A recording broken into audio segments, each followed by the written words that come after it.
We're live, man. You are looking live. We are live. What do? Yes, We have sir. the idea to invite some people. Yeah, man. I invited a lot of folks that are football fans and just fans of two idiots talking about sports. I hope. We'll see. Yeah, we did this last week. I think we belong beside you and me, and that they were our wives, right? Yes, our biggest fans. Well, we think they are. Who knows? Who knows, man? So what a weekend. Hey, so Well, we don't need to get going because we have one live viewer right now, and it might be us. I don't know how this works. No, it's all good. I think we just roll, man, because this is the bumper night episode from the divisional playoffs. There it is. You could stop right there, but this is bumper night, right? So we got to dive in. Bumper night dives in, and we don't fact check. So let's get it rolling. So first of all, probably, and it's been argued on the, not really argued, but stated on the internet several times today that I've seen, best NFL playoff weekend ever. You agree with that?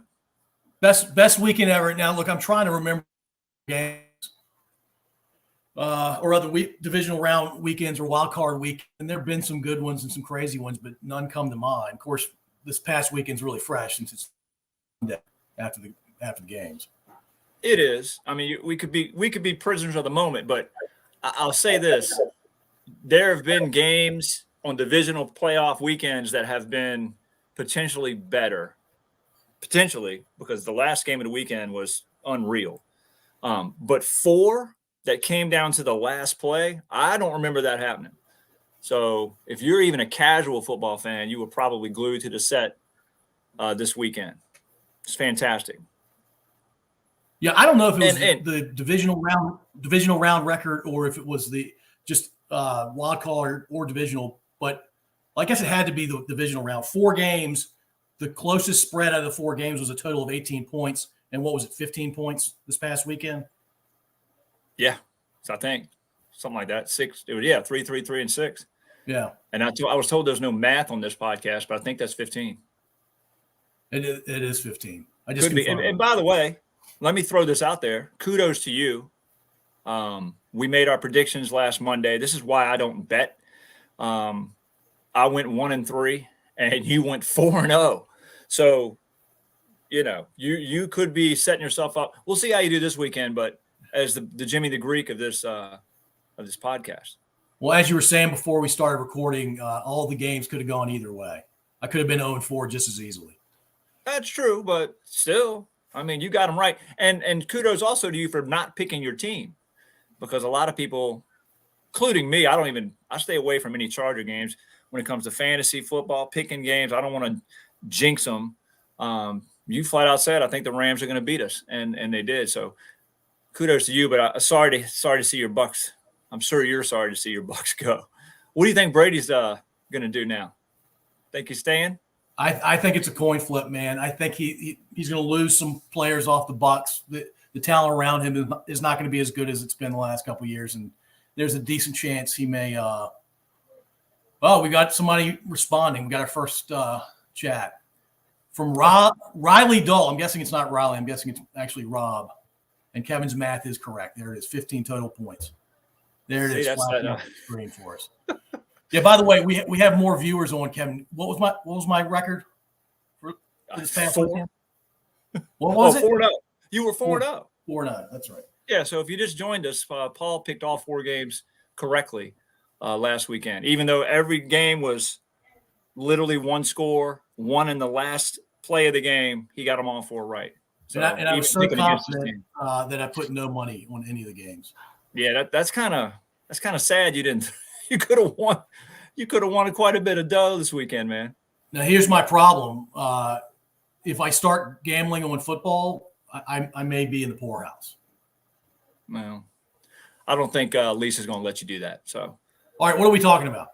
All right, hey, let's start with the first game of the weekend. Joe Burrow and those pesky Bengals going into Tennessee to take on the questionably good number 1 seed Tennessee Titans. And I say questionably good. Derrick Henry was out for half the season. They were able to hang on They had some horrible losses this year. I'm not sure they were probably one of the worst 1 seeds ever, but Tennessee, as we talked about last week, they've always stepped up pretty well in the playoffs. And I personally was expecting them to do the same. And they didn't play really bad. I think their quarterback left a lot to be desired over the weekend. He didn't get a lot of help. But Tannehill, he always has been teetering on that good quarterback. Could he be very good? And some weeks he is, and other weeks he plays like he did Saturday. But I don't want to sit here and act like Tennessee playing bad is the reason why Cincinnati won, because Burrow is a rare breed coming out of college, literally playing. I think, I know we don't fact check on this podcast, but I think he played 1 full season as a starter at LSU, and they won the national championship. So I think he transferred from Ohio State. So this guy is a stud, and he told us last week on our podcast. Well, no, he didn't tell us on our podcast, but we acted like he did. That get used to the Bengals winning playoff games, and I kind of chuckled, and I know you probably did too. It's like, oh, okay, that's great, Joe. Well, here they are. They beat the Titans, and they're going into the AFC Championship game in his second year. And by the way, and I want you to jump in here, the dude got sacked 9 times Saturday. That's crazy. Yeah, Tucker Martin, whoever that is, just asked the same question. Essentially, how can you win any game, much less a playoff game, with 9 sacks? Yeah, how he was still standing at the end. But he was, and he found Jamar Chase couple times in the game, but the crucial play in the fourth quarter to set them up for that ridiculously good kicker they have. Man, if the Chargers ever had a kicker like that, we could have been somebody. He's a rookie, and he just ice water in his veins. No, they're lucky to have him on the team, and they'll keep signing him, I imagine, if he's going to continue being that good. Well, look, Joe Burrow, I can name 2 quarterbacks that have won the Super Bowl that probably weren't considered highly confident quarterbacks. Trent Dilfer, Brad Johnson, and I'll throw Mark Rippon in there. But the rest of them are all very confident guys. So Burrow checks that box for sure. And if they put some good talent around him, specifically on the offensive line, and upgrade the defense a bit, I think for years to come they'll be competitive for sure. Yeah, that's a great point. It's always been the hey, a mediocre quarterback has won the Super Bowl, but you know what Dilfer and Brad Johnson had in common?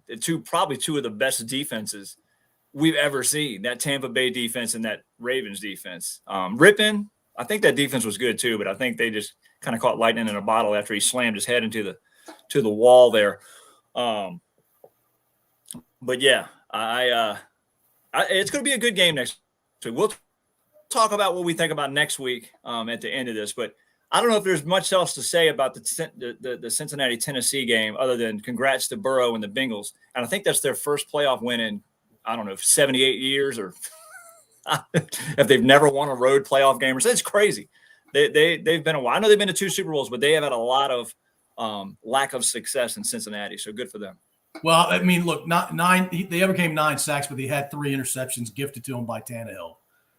Yeah, and I think 2 of them were his fault. They were just bad passes. Oh, I agree 100%. And Rob, you're right. By the way, I think we also understand how they got the number 1 seed. Tennessee's defensive line is ridiculous. It is. They don't have to rush more than 4, and they got home 9 times. It's crazy. And their secondary is good. It makes you wonder what in the world is going on, because Vrabel, I think, is a good coach. I don't know. Tannehill's 3 interceptions. You're right. It's just too much, man. Too much. Silent Rob is telling us that they've never won a road playoff game until that one. See, and look, I said we don't fact check, but Silent Rob's here to pick us up. Well, he's our crack research staff from the other podcast is coming through on the chats. It's good stuff. God bless him. God bless him. All right, so let's move forward, man. That was a great start to the weekend, and I think some people might have thought, oh man, this might be the game of the weekend. They'd be wrong.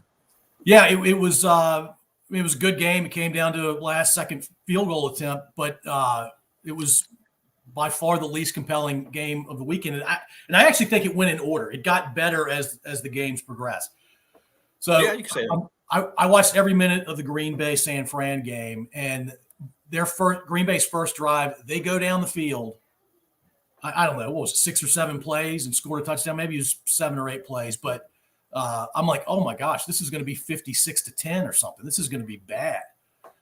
And then their offense, I don't recall them really doing anything else. And I think it's because for whatever reason, and I get it because Davante Adams is a stud receiver, but he became fixated with Davante. There's some stuff online today and yesterday showing all the like 3 receivers wide open and Davante being double teamed and Rodgers is trying to jam it in there to Davante. Like, and I really do think that mindset is what caused them not to be able to score another touchdown. And if they score one touchdown, they win the game, right? Replace that field goal with a touchdown, they win the game. And look, San Fran, you knew they could run it, which plays well in cold weather. It plays well on the road. They've always had the entire season, their defense has been really, really good. Let's not forget they beat the Rams at the end of the regular season. They beat the Cowboys in Dallas. Like, San Fran's a legit team, and when you have that kind of defense and that kind of running attack, and frankly, and I'm indifferent to the Shanahan family, but Kyle Shanahan is a legitimate offensive mind in the NFL, and I'm pretty sure most teams would love to have him as either an OC or a head coach. Oh, absolutely. 2 quick things from me on this one. I texted our mutual friend, Chris Rutherford, Captain 49er, and right after the first touchdown, and he said he didn't even know if he wanted to watch this game now because it looked so easy for them to go down and score. And obviously, Chris ain't going to quit watching, so he kept watching, and I'm glad he did. The second thing is, and I read this, Shanahan at the end there was going to try to throw the ball to get that first down. And literally, I think it might have been Deebo Samuel was coming in motion, and he changed his mind and called timeout real quick. Called him over and said, look, man, let's try to run the ball and get 5 or 7 yards to get in field goal range. If we don't get it, the first down, and we're not close enough to kick, then we can just go ahead and punt it, and we'll go to overtime. But he thought if I throw this ball and it's an incomplete pass, I'm giving Aaron Rodgers. And if you remember earlier in the season, regular season, Rodgers with I don't know how many seconds left, maybe 37, led them down the field to beat the 49ers. I think it might have been a Monday night game on it with the touchdown. So Shanahan literally mid-play, timeout, brings everybody over, tells them let's go to the running play, and Deebo runs for like 12 yards, who, by the way, he's their beast. I say Rob to Jamar Chase is a beast. Well, Deebo is just as much, if not more than of a beast. Get down there close. And Gould, who we're talking about kickers, we can't say McPherson's such a great kicker when Gould is now 20 for 20 in the postseason. Literally, when he lined up, that you just knew there's no way he's missing this. And the 49ers, who arguably weren't as good as the Packers, it's not really arguably, they weren't as good as the Packers as a team, a roster, whatever you want to call it. I know their quarterback was nowhere near as good, are moving on, and the Packers are going home. And who knows where Rodgers is going to end up next year, if anybody cares anymore. Well, look, Rodgers losing, he comes across as maybe more than confident. He's cocky. And so when he loses in the first round as a 1 seed, it doesn't hurt my feelings. But one thing that surprised me, and I don't know whether they said it after the blocked field goal when San Fran blocked Crosby or if it was after the block punt for a return for a touchdown, the announcers said, well, yeah, they've struggled with special teams all year. And I was thinking, there are only 32 teams. There are only 32 special teams coaches. Are you telling me that there aren't 32 people intelligent enough to practice scenarios enough to scheme to block however they're going to line up? There are only so many combinations of a punt return team lining up. How do you let that happen in a playoff game? And you can't tell me that the kids that are on special teams aren't as good as the guys that play offense and defense athletically. Maybe they're a little bit slower. Maybe they're not quite as strong, but they're still elite athletes out there playing special teams. And you let both of those things happen, and if only one happens, they probably win, or at least they go into overtime. It's funny because I was thinking something very similar, and I thought, and this is really shallow thought, so excuse me. They're definitely high performing.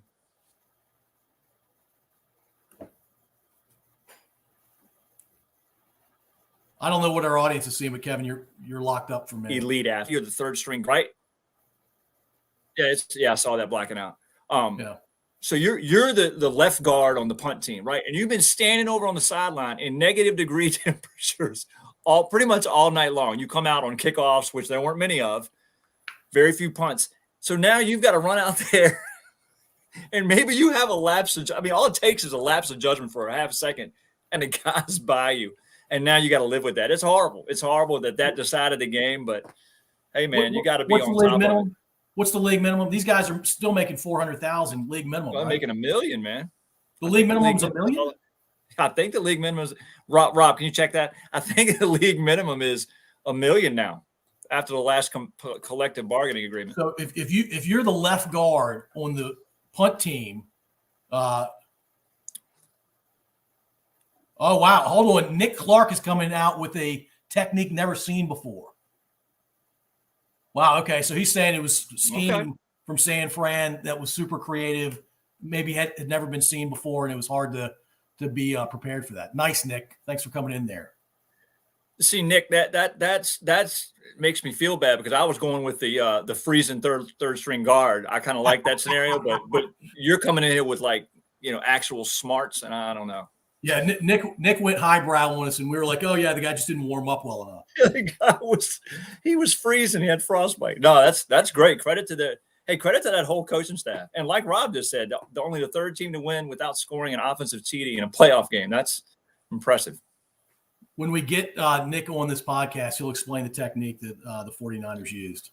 I look forward to it. So you want to move to Sunday? Huh? You want to move to Sunday, or you? Well, before we go Sunday, the Packers, both 1 seeds lose on Saturday. Unbelievable. It's happened before, but it doesn't happen a ton. It does happen a lot where the 1 seeds don't make it all the way to the Super Bowl, but losing the divisional round after a bye week. I swear the bye week's not a great thing. It doesn't seem like it, does it? No, it does not. All right. Let's talk about Tampa Bay. Look, man, they were trash the first 2.5 quarters of that game. Absolute trash. The defense wasn't doing anything. The offense was pathetic. And I had the urge to turn the game off. And just for everybody that's listening, I'm a Tampa Bay Buccaneers fan. And then they started coming back, and the Rams were not comfortable clearly because how many times they turned the ball over? I think they turned it over 3 times in the second half. Quite a few. Cam Akers twice himself. Yeah, three turnovers. Well, no, the one at the end of the half, and then the 2 in the second half, and then Tom threw a pick. So we had 3 turnovers. We got 3 turnovers, and they got 1, and they're still winning pretty handily to the point that I want to turn the game off. And then Brady does what he does. And he comes back. And I'm like, oh, my gosh, we actually have a chance. And when Fournette ran in that tying touchdown, I'm like, oh my gosh, the momentum is completely behind us. By the way, Nick is also saying that the frostbite probably had something to do with how people played Saturday in Green Bay. And so when he tied it up, I'm like, there's no way we can't get this done. If it goes overtime, momentum says we're going to win the coin toss and we're going to go down the field and score a touchdown. And for some reason, and I haven't looked at the replay here, but for some reason, the play just before the field goal to win the game for the Rams, we called an all-out blitz. And I guess we were looking for a sack fumble or something. I don't know. But you can't let somebody get behind your safety in that situation. You just can't. Well, not everybody blitzed. I think that was your problem. He made the call, but I don't think everybody either heard it or knew what to do from based on what I saw today. Oh, really? Yeah.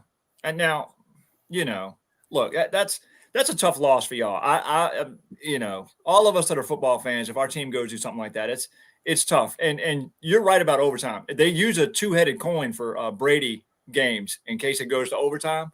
So you knew he was going to win the toss and go right down the field and score. So I think Stafford and the Rams kind of knew that. They got a little bit lucky with Tampa Bay muddling up that defense on that play, and Cooper Kupp is the best receiver in the game this year. So he's led every major stat for receiver. Like, I think there's a real argument for him to be the MVP. You could argue what he just accomplished is more impressive than what Rodgers or Brady did. And I get that they're quarterbacks and they usually become the MVP. Here's the other thing that I noticed in the game, and I think it was part of how Tampa was able to come back. The Rams' offense kind of went away too. Even without the turnovers, their offense was not clicking. And look, I may be making this up, but it looked like the game was getting to Stafford. It looked like he was feeling the pressure as Tampa Bay was coming back. But here's the thing about Stafford. He can throw the long ball almost as well as anybody. Regular season, he can throw the long ball beautifully in pressure situations. He's got a bunch of comebacks. But I don't know. It was a bummer it was a roller coaster ride for sure in the last quarter and a half. Well, we talked about Stafford, and I think you said you were surprised that he had as many comeback wins as he's had in his career. But I guess when you're playing in Detroit, you're always behind, right? So every once in a while, you're going to get lucky and come back and win. And when you're, 4-10 coming back to win, it's not that big a deal.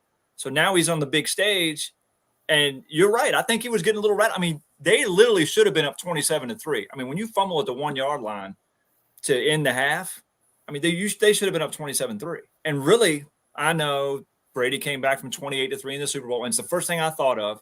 It's like, this game's not over. And it wasn't. They came all the way back. Some help from the Rams. There you go. But Stafford in that last drive, you got to hand it to him. Yeah, and here's another thing about Tampa and their defense. They have some talent on the defensive side. The problem is that was the first game their best 12 defenders actually were healthy enough to play in the game. It was the first time they played together the entire season. And so there's something to be said there too. I think the sun was in their eyes as well. So sure. No, well, look, LA's better. They're a more talented team, especially when Wirfs, the right tackle for Tampa, and Godwin go down. Godwin getting injured like that, I knew we were going to be in trouble in the playoffs. Dave Iannuzzi, I'm not giving you more MAs. That was something from 2002. Isn't that great? Back of the bakery. The bakery, baby. Dave yeah. Iannuzzi. Finn's fan. Right. Hey, and by the way, friend of the podcast, TJ Gwynn, asked how you are because TJ is a Rams fan. So, how I'm doing? Yeah, how you're doing. I've always been a Rams hater since they beat us in 1979, 9-0 in the NFC Championship game. I don't think TJ was alive at that point. So yeah, I was only 10. All right, Let's go to the game of the weekend. I didn't think the games could get any better. I knew it was going to be competitive because Allen and Mahomes are both freaks. But give us your thoughts on the last game of the weekend. It's we have our allegiances, right? And everybody that knows me knows I'm a Chargers fan. So any AFC West team, I don't have any fun feelings for. And now, unfortunately, I have to not like Kansas City because I like Mahomes and I like a lot of their players. I like Andy Reid, but I cannot root for them now. And so I was pulling for the Bills last night. And the Bills have been that franchise that just never could get over the hump. So, hey, maybe this is the year. And then they kept showing Stephon Diggs watching Kansas City celebrate last year. And I thought maybe this is their year to overcome this. And they beat him in the regular season and got off to a good start, drove right down the field for a touchdown. And this game was pretty much nip and tuck back and forth. And I believe I read a stat today that the last 2 minutes of the game in overtime, and Rob, you can check, I think there were either 24 or 31 points scored, which is amazing. And I don't even know if that's even possible. But every time Mahomes needed a first down, he would find Hill, he would find Kelsey, or he would find some guy named Pringle. Made my son want to eat a potato chip. It didn't matter. And then Josh Allen, Gabriel Davis, that's a Chargers. I think probably we drafted him back in the day. 4 touchdowns? Really? I get it. Tucker Martin's 25 points in the last 2 minutes. Thank you. Man, you guys are quick. 25 points in the last 2 minutes. That's nuts. Nuts. That doesn't even happen in a peewee game. So anyway, I think just, I could go on and on. I think these are probably two of the top 4 quarterbacks in the league now. And that's saying something for Josh Allen. I think he's come a long way. I know we talked about last week that roller coaster that he was on. I think one of the analysts on Fox always puts up, hey, his quarterback rating in one game will be way up here, then it'll come down here, then it'll go back. And for the last 2 years, and it looks like a graph of somebody in the hospital. It's going up and down, up and up. And last week it was as high as it could be. So he, being a Chiefs fan, was expecting it to go back down. It didn't. Josh Allen played his butt off last night and proved a lot. And the Bills aren't going anywhere. If anybody thinks they are, they're not going anywhere. The Bills are lucky to have Josh Allen for at least the next 10, 12 years. He's got the strongest arm in the league. And when he's feeling it, I don't think there's anybody better throwing the ball. Now, and he's also fantastic running the ball. And he's not going to be able to do that for 12 years, but he can maybe do that for the next 4 to 6 years. Yeah, I mean, the Buffalo should be a threat to win the Super Bowl for the next few years just because of Josh Allen. And he's got the talent around him, and that defense is fantastic. It's a great defense. But Mahomes has a ton of weapons. He's got like 4 guys that are the fastest people in the league. Just about. He does. But let's get down to the and Tucker mentioned it, 13 seconds. Let's get down to like what went wrong, because they score, they give Davis gets the 4th touchdown, they go up. We're all happy. And I look at the time, it's 13 seconds. And I'm thinking, okay, well, you've got to kick this ball on the ground up the middle hard. So somebody has to touch it or field it. Even if they catch it and kneel, maybe 2 seconds come off the clock. You got to make somebody touch. And they kicked it in the end zone. So now you're saying, hey, Patrick Mahomes, you've got to go 40 yards in 13 seconds didn't he have 2 timeouts left? They had 3. He had no time. Yeah. So I'm like, oh, this is not setting up to be very good. But still, you can't let them do that in 13 seconds. Back to the 32 team thing. I'm pretty sure most of the 32 teams are practicing squib kicks.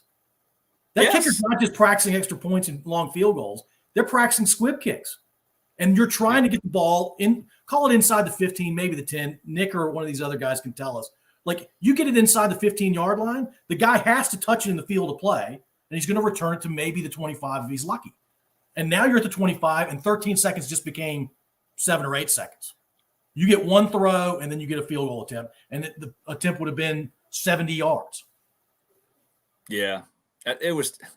But, I mean, you kind of have to say, hey, Mahomes did what Mahomes does, right? And hey, to Brent's point, it was classy to watch Mahomes run over there to find Josh Allen, because I know your quarterback, when he loses, he kind of runs off the field. But come on now, he was cool on Sunday. He was cool yesterday. I'm kidding with you. No, but yeah, these two, what a game! I was exhausted after that game. My team wasn't even playing. There were memes all over social media. Hey, let's just call the playoffs off and have the Bills and the Chiefs play a best of 7. I'd go for that. Play 3 in Buffalo, 4 in Kansas City. Let's do it. Yeah, and it could be the next Brady man. Now, being a Charger fan, I hope Herbert's in there somewhere. But right now, it's Allen and Mahomes for sure. So what do we think? Hold on. You got to answer Tucker's question. What did Tucker say?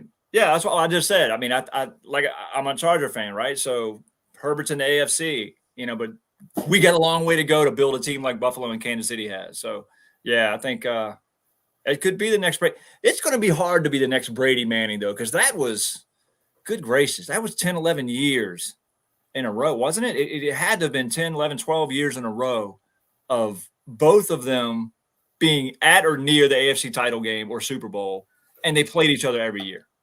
It was fantastic. Yeah, I mean, Dave Vinuzzi's saying it's maybe the best game ever. I mean, it's definitely in the conversation, right? It is. You score that many points. Now, here's the other thing about scoring that many points so late in the game.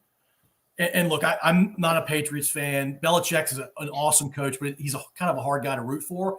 But there are coaches like Belichick that do a lot of winning over time, that they're grinding the clock down. Whatever happened to Kansas City or Buffalo, even considering a 4-minute offense? They're just like, no, we're going to score as fast as we can, and it is what it is. I guess we're just going to have to play defense. Like, I think you kill the clock. They both had an opportunity to kill the clock more than they did. Yeah, I think they get antsy, right? They'll try to run and play, get 3 yards, and go, wait a minute, we can't do that. Instead of getting 3 yards again, maybe getting 4 in the next one, you got a first down, you just knock 2.5 minutes off the clock. Yeah, it's not old school football. It's a balancing act. You don't want to be so cute trying to run clock that you end up not scoring the points you needed to score. Yeah, that's. But there's some teams that are fantastic at a 4-minute offense. By the way, I already gave you kudos for being 4-0 in your picks this week. I did say the score was going to be 38-37 in this game. So I said 38-24. I was nowhere near being right, but I did pick the right team. Yeah, you did. I think that counts for more, especially in Vegas. I'm with you. All right. You want to do some predictions?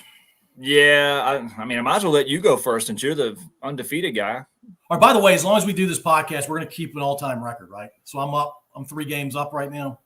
Yes, you are. Right. And we're not doing Brent. Fantastic. That's a great point, Brent. Nice, Brent. Brent saved us right there towards the end.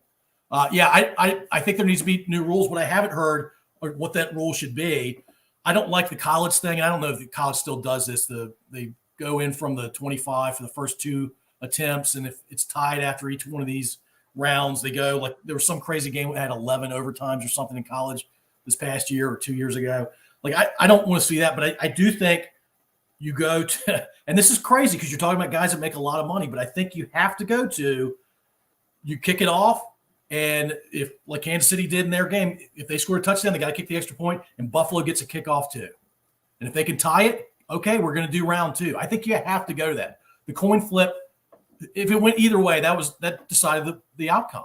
Both offenses were too hot. Both defenses were too tired. You have to let them go away. And if a guy gets injured in the second overtime, shit happens. The risk is the same for either team. So 2 thoughts. One of them was going to be what Tucker just said. Yeah, I'm going to say the other one first. It's ironic that 3 years ago, Brady and Mahomes were playing in the AFC title game, and the same exact thing happened.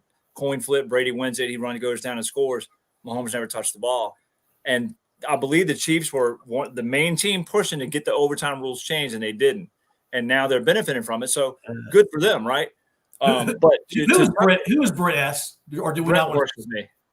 Okay, Brent and Tucker are on fire.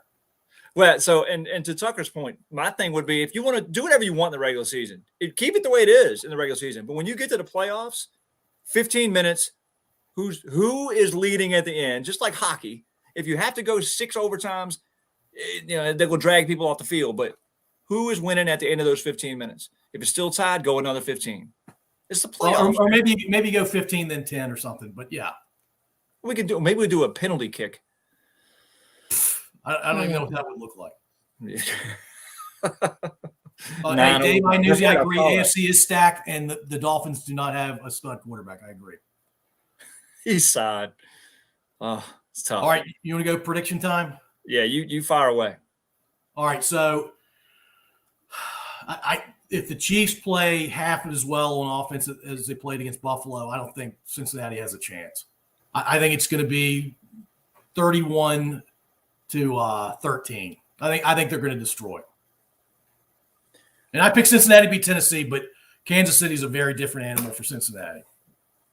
Yeah, I have a hard time thinking that Cincinnati can win this game. I think they've done a great job getting where they are, or getting to where they've gotten, and it's over now. I think they'll keep it closer than you think they will. I take that back. I think they'll score more than you think they will. I think they'll score in the mid to high 20s, but I think Kansas City might score 50. So, I mean, unless they can get some – here's the problem. And you watched it yesterday. Mahomes can't be sacked. Every time you get pressure on him, he's moving around, and then either he runs or he's great running off when he's out of the pocket. So if you're able to rush him with just 4 people and keep him in the pocket and get some pressure on him with doing that, maybe you have a chance. And I don't think the Bengals can do that. That one guy, they got Hendrickson. I don't know if they have enough people to do that on defense. So I'm taking, let's just say 48-27. 48? It's a lot for playoff football, especially when it's cold in KC. I think the Chiefs did just this. I'm going to make a strange analogy. Back in the 90s, I was a big Bulls fan. And I remember the Jordan and the Bulls would just battles with the Knicks and the Pacers and the Heat and the Eastern Conference, all the way to the Eastern Conference Finals. And then they'd go play the West team. And it was like everybody relaxed. Oh, wow, a team that just wants to run up and down the court. And they blitzed them pretty much every time. Utah gave them some trouble, but I think that's what's happening with this game. I think Kansas City is like, man, thank goodness we got past that. That's what we need to get past. Here come the Bengals. I mean, I think they're going to blow them out. I hope not. I hope the Bengals win, but I don't think I'm rooting for the Bengals. I always root for the underdog when I don't care. But back to the coin flip thing real quickly. If you're the NFL, you have to understand that the only people happy with the outcome of that game are Kansas City Chiefs fans. Obviously, Bills fans are not happy, but casual fans or fans of other teams, nobody likes that outcome except Chiefs fans. You ticked off 96% of fandom for the NFL with that coin flip stop. They've got to change the rule for next year. Yeah, no, I agree. Coin flip should – come on, man. We're both taking Kansas City. I'll be shocked if Cincinnati beats them. I'll be absolutely shocked. So the more competitive game, I would imagine, will be the Rams 49ers in sunny LA. I always hate teams that knock my team out of the playoffs. And so I'm pulling for the Niners. And so my heart wants me to pick the Niners. But if I just look at this objectively, the Rams have more talent. I think the coaching is better for San Fran. Weather's not going to be a factor unless I'm missing something about LA weather next weekend. The Rams should win, but I'm going to let my heart call this one. I'm going 27-24 Niners. Wow, that's tough. And by the way, I just forgot who Tucker Martin is. Charlie Martin, Cowboys fan. I suspected it was Charlie, but there he is. Charlie Martin, big Cowboys fan. Sorry about your luck in that game 2 weekends ago. And look, Gilman's still picking the team to beat y'all. What a guy he is. All right, well then I'm just gonna look. If we're doing a little contest here, I'm gonna have to go with the Rams. I think the Rams defense is gonna have to stop the run. They're gonna have to be ready for everything that Kyle Shanahan can throw at them. Jalen Ramsey's gonna have to not let people get behind him. And I think that Odell's gonna have a big game. He's playing really well. And I think the other kid, Van Henderson? His dad played in the NFL. It's Van Jefferson, because his dad played for the Chargers. I think Jefferson could have a big game. Higbee and Jefferson, because they're going to be all over Cup. San Francisco's no dummy. So yeah, I think the Rams are going to squeak it out 31-28. Okay. It's going to be close. Should be a good game either way. So you've got Chiefs, 49ers, a rematch from 2 years ago, and I've got Rams, Chiefs, a rematch from the 54-51 Monday night game from a couple of years ago, which isn't quite the same as the rematch from the Super Bowl, but that game was crazy. I'd still like to see that. Yeah. All right, cool. I'm glad we had a few folks join us tonight. That was fun. I enjoyed the chatting. That's the first time we've had like real people chatting with us, so it's cool. And we're just for everybody, we're doing this every Monday night. I think, Kevin, at 8 p.m. You've got like a 2-year-old at home, or however old Bo is. 2-year-old? No, he's 5. Not that bad. But still, he's 5. My youngest is 15. Yeah. But 8 p.m. on Monday nights work for us, so we're going to do this live stream thing for 30 to 40 minutes talking about all kinds of sports. Football, obviously, is in season. Playoffs are hard not to talk about. It's probably my favorite time of year other than March Madness. Yeah. And by the way, who's your heart pick out of the remaining 4? My heart picks the Bengals. Yeah, the Bengals. Yeah. Yeah. I mean, what are you going to do? And by the way, Bumper Night is the name of this podcast. It's coming up on Stories from the Center of the Universe on YouTube, but we're eagerly working on that to get it over to Bumper Night. And maybe we'll tell the origin of Bumper Night one night. But yeah, we look forward to it. Glad all of you were jumping in and chiming in, because that makes this fun. Because talking to Gilman for 35 minutes about sports, that's not always fun. Yeah, we'd last 2 weeks, maybe 2 Mondays. All right, cool. It was fun, man. Appreciate it. Thanks, guys. Weekend, I hope. All right, later.